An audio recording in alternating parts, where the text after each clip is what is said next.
Hey yo, what's going on? This is Eddie Kingston with Suplex Studies, a wrestling podcast. Welcome in, welcome all to Side Suplex number 21. What's up, Tim Duncan? You're the best power forward of all time, everybody knows.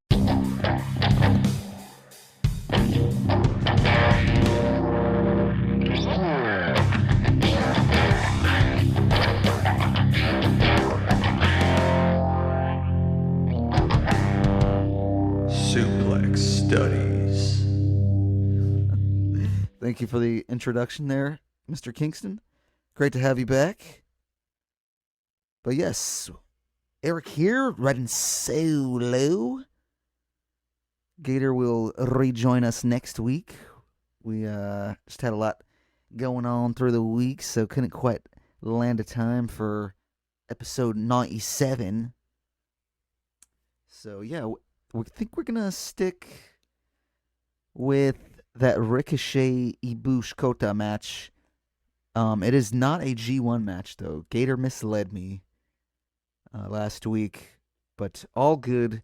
We're gonna run that. It's from Dominion 2014. So not a G1 match, but no worries. We're gonna have a lot of G1 discussion as well, because 2 nights of the G1 have now gone down, and we didn't publish our picks here quite yet, but I'll put them up in the next few days, hopefully.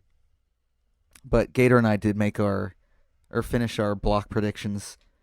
God, it makes watching the G1 so much more fun now that we have these stakes here for our New Japan Pick'ems title. Oh, Eric, you're gonna get the Trios title. That's not right. Triple Crown Pick'ems title, yeah. My Nigel's slowly turning into fucking Austin Powers or some shite. But no, yeah. Just to get in straight into it right away here. Just gonna be going over some news this week. So, yeah, like I said, we're gonna stick with that match of the week for next week. Get y'all's picks in. For your match of the week, we want to see what your favorite shite is out there. What's the best wrestling match you've ever seen? Send it our way at Suplex Studies, Instagram, Twitter, TikTok, Facebook, and yeah, wherever you're listening to us, give us a little review action over there. It goes a long way. We'd really appreciate it. Share us with a wrestling friend if you like what you hear. But yeah, besides that, time to get into a little news. Going straight into New Japan thoughts here. I didn't watch today's show, so it happened last night or early, like super early this morning. I think like at 3 a.m. Central Time. So haven't had a chance to watch night 2 yet. But I did see about a quarter of night 1. And loved what I saw so far. They were there in Chicago, Hoffman Estates suburb. And yeah, it was I watched the intro match, which was Henare versus, I believe it was Aaron Wolf. And then I caught the main event, so Tsuji versus Takeshita in a fucking awesome rematch of sorts. I mean, yeah, I guess you could call it that, but it's not for the IWGP Heavyweight Championship this time, since Tsuji beat Takeshita earlier this year at Wrestle Kingdom, which that was a fucking awesome match. So they really had their work cut out for them there on that first night of the G1 Climax 36. But it was such a fucking cool main event. Those guys rule. Every time I see Tsuji, I think I mentioned it last time, I just become more and more of a fan of that guy. And now he has a fucking new finishing move. Holy shit. They're calling it the Fire Blaster, I believe. Fire Blaster. Unfortunately, we didn't see the Raging Fire by Takeshita. But there were some near falls there at the end. And, man, yeah, these guys are... I wonder if they are somewhat of wrestling soulmates here. I imagine they're their feud rivalry will only grow in the next few years because, I mean, yeah, that they're both top New Japan guys. I mean, obviously Suji is, but they're very fond of old Takeshita there in the Nuge, rightfully so. But yeah, no, that the Aaron Wolf Hinara match was decent enough. I missed a lot of picks here, so fucking Gator was up 8-6. I know that doesn't quite make much sense because, well, let me explain myself here. So we are doing 1 point correctly for each correct block match, and I think there were like 8 matches that first night, 7 or something. Either way, the numbers we're counting here are due to the Shota Umino exit from the tournament. I had the dude. I ended up giving him 12 total points, and this guy gets fucking concussed and pulled after night 1 against Zack Sabre Jr. Man, I really thought he was going to have a great turnout in this tournament, and we'll never know. So all of his future opponents are awarded that point and basically get, a freebie. So I think Gator only gave Umino 8 points, so 4 total wins. So he had quite a few extra points added to his slot there. So yeah, I didn't do very well that night 1 on picks. Fucking I predicted a draw for Suji and Takeshita. Ibushi Kota is on the mind. But yeah, the fucking draw bit me in the ass. I thought they were just I thought they would have tried to keep both guys strong, but maybe I should have looked at the schedule and seen that was night 1. I didn't know it was. And it'd be kind of anticlimactic to end on a draw night 1, so that probably would have influenced me a little further. But what are you gonna do? So very excited to see night 2. I know Goto Hiroki beat Suji in the main event, so that's fucking crazy.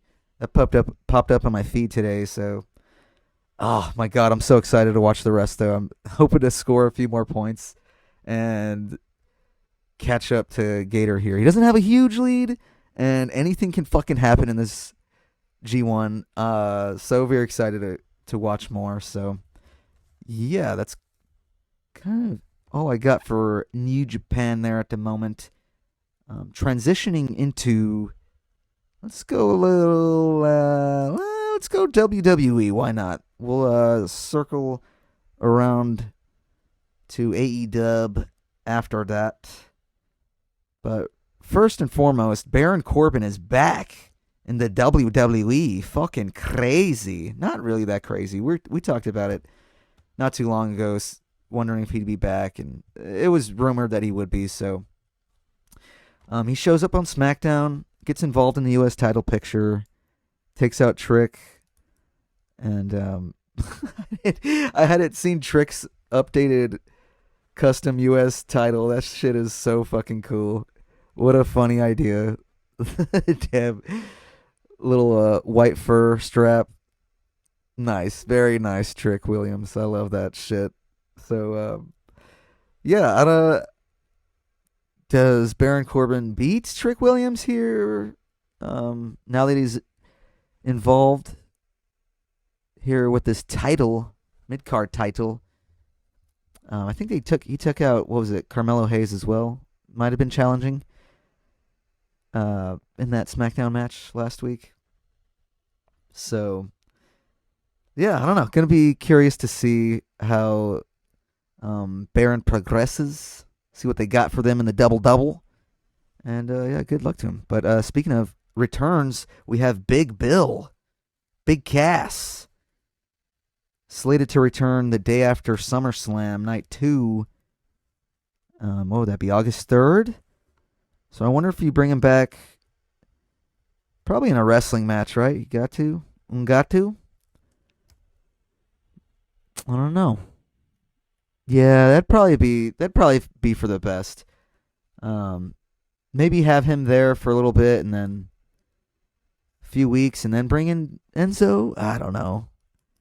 Are they bringing back Enzo? They have to, right? I mean, it makes so much sense to do it. You might as well do it. But I don't know.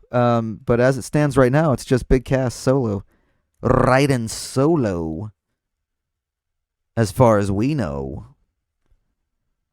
After Summer Slam. At the Summer Slam, I'm gonna beat CM Punk, 'cause that Punk isn't as good as me. I'm the best in the world. Everybody knows. Is that right, Brett? Yeah, that's right. Oh, all right. Well, hey, good to know. But speaking of CM Punk, he's actually defending that title against Cody, not you, Brett, the Hitman Hart. So you must be feeling real good right now, Cody Rhodes. Ain't that right? That's fucking right. I'm gonna get my undisputed WWE Championship back. And CM Punk can't do shit about it. Not even you, Brett. Oh, is that right, Cody? You know your dad wouldn't be very excited with how you're talking to me right now, Cody. Don't bring my dad into this, alright? Dusty has nothing to do with this right now. It's just you and I, Brett. You and me. And you're just jealous because you don't have an opportunity at the undisputed WWE Championship. This whole undisputed crap is a bunch of malarkey. There's another world champion. So what the fuck? It is disputed. Yeah, I'm right there with you, Brett. Fucking stupid. Stupid. Whatever. I'm getting my title back at SummerSlam, bitches. Well, nah, I see Punk winning this. But, well, no, fuck no. You can't. Sami Zayn just had a 9-day reign. Punk is going for a little while. He has to. There's no way they're gonna hot potato it around that much. The WWE Championship. Curious though, yes. Does this main event night 2 or night 1? Probably night 2. But we also have, I don't know if it's actually confirmed or not, but I was seeing the rumor of Nick Aldis wrestling Gunta. Be pretty sick.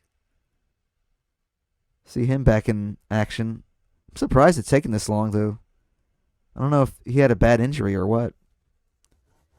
Couldn't tell you, mate. Never looked into it. Well, SummerSlam right around the corner. Fuck, I gotta defend the AEW Pick'em's title next week with AEW Redemption. And then the following weekend, the WWE Pick'em's title with SummerSlam. Holy shit. We could have a new landscape of Pick'em's title orientation. That's probably not the right word. What did I get wrong last week? There was some fucking word I did. Don't remember. Haven't done a Christian's correction section in forevers. Yeah. Gotta get your shit together, Eric. You don't want me correcting you too much. Alright? Come on, man. Quit playing around. Shout out to you. Fucking Ray Park. Toad. X-Men 1. 2000. Yeah, that's a good shout out there. Christian totally love that. Just totally needed that one. Oh shit. Saturday night's main event happened today. I didn't even know that was going down, so wonder if that was a good show. Y'all let me know out there. Maybe I'll tune in. I'm not gonna tune in. Who the fuck am I? Who am I kidding? I'm a PLE only guy, man. Y'all know. Y'all know what it is. All right, moving on to AEW. Kenny Omega gets the black strap AEW title. Gets rid of the Triple B, that abomination indeed. I think Excalibur called it that. We have the Bucks out there congratulating Omega. Then we get the Brov coming out. He didn't have any code or hot donuts with him, but Will Ospreay's out there talking to Kenny Omega. It's going to be you and me at Wembley. And then fucking Kevin Knight joins the party, interrupts the party rather, and demands his title shot. And we're getting Kenny Omega versus Kevin Knight at AEW Redemption. Should be a fucking great match. Got a lot of complaints out there. A lot of people don't think it makes any sense. Well, I mean, not that it doesn't make any sense. They're more saying that it diminishes the value of the TNT title because it's not being defended. And yeah, I can kind of understand that, but that kind of does go to this problem of too many singles titles in the men's division there in AEW. Yeah, I'm still of the mind the national title was just completely unnecessary because it kind of took away some of the shine of the TNT title a little bit. I kind of regard the Continental and the International title on a little bit of a higher rung than the TNT and now the national title. So, because they can unify to the unified championship, which makes it a little more alluring to go for. Even though we don't have fucking either Kyle Fletcher or Moxley right now trying to unify. So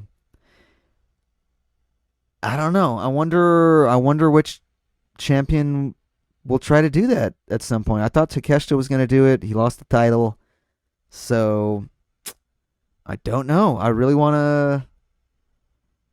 Maybe that's the push for All In. Maybe we can somehow get Mox and Fletcher in a program. I don't know. But speaking of the Death Riders, there's another little point of contention between fans out there arguing about, are they heels, are they faces? We saw them in both shapes, both forms on Wednesday Night Dynamite there. Earlier in the show, they attacked with the dogs, Edge and Christian, Cage and Cope, rather. Yeah. Saved your ass. On a correction there. You dumb fuck. Thank you for that there, Mr. Cage.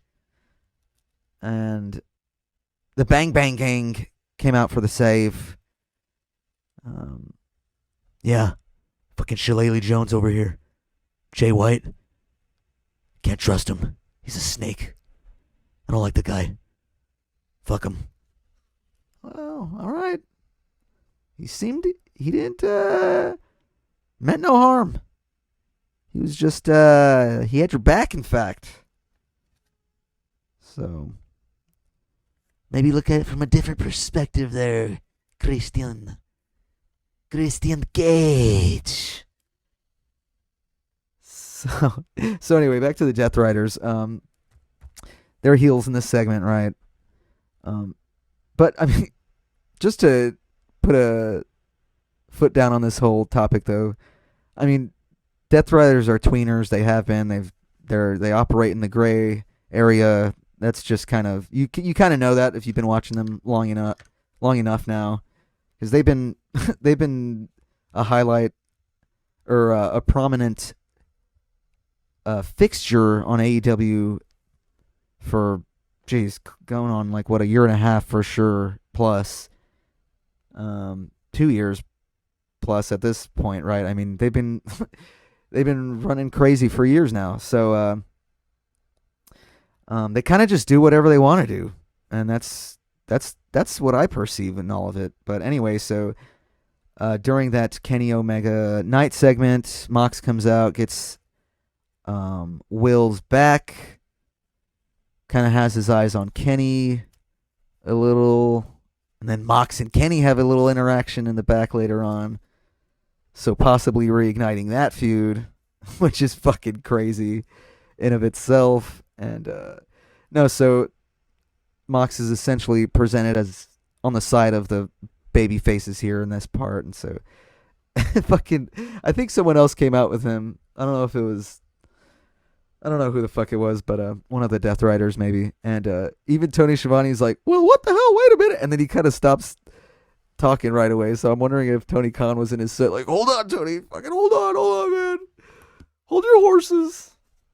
I don't know. But either way, I don't know. I can wrap my head around the whole operate in the gray, they do what they want kind of matter. It doesn't bother me too much. I don't give a fuck. But with that said though, Will Ospreay is presented as a good guy, and I'm just wondering if that lasts too long. I've been seeing a lot of chatter. People think he's going to turn on Kenny big time. I don't know if that happens before Wembley or at Wembley to cost Kenny the title and does it dirty somehow with the help of the Death Riders. I don't know if that happens, but it would be interesting.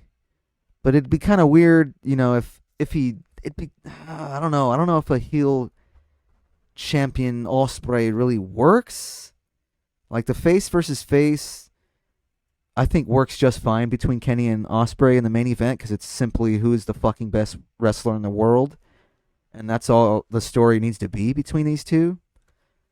And that, of course, they have a friendship.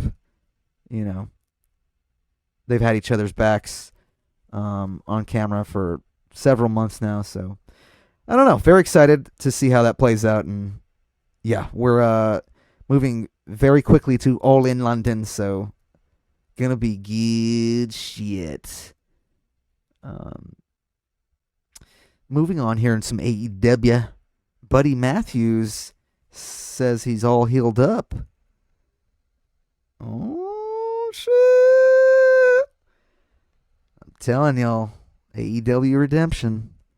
The House of Black returns. At least I really fucking hope so. God, I'd love to see Buddy and Malachi return together. Oh, reform the House of Black and immediately start some sort of story with Brody King. You kind of have to do it. You got to address this, their loyalty to each other, and see if Brody's down again, and if that involves bringing in Bandito or getting rid of that, because they've been a team or they're back as a team recently, and that is Brodito. So be curious to see what could happen there. I see a lot of cool possibilities with that.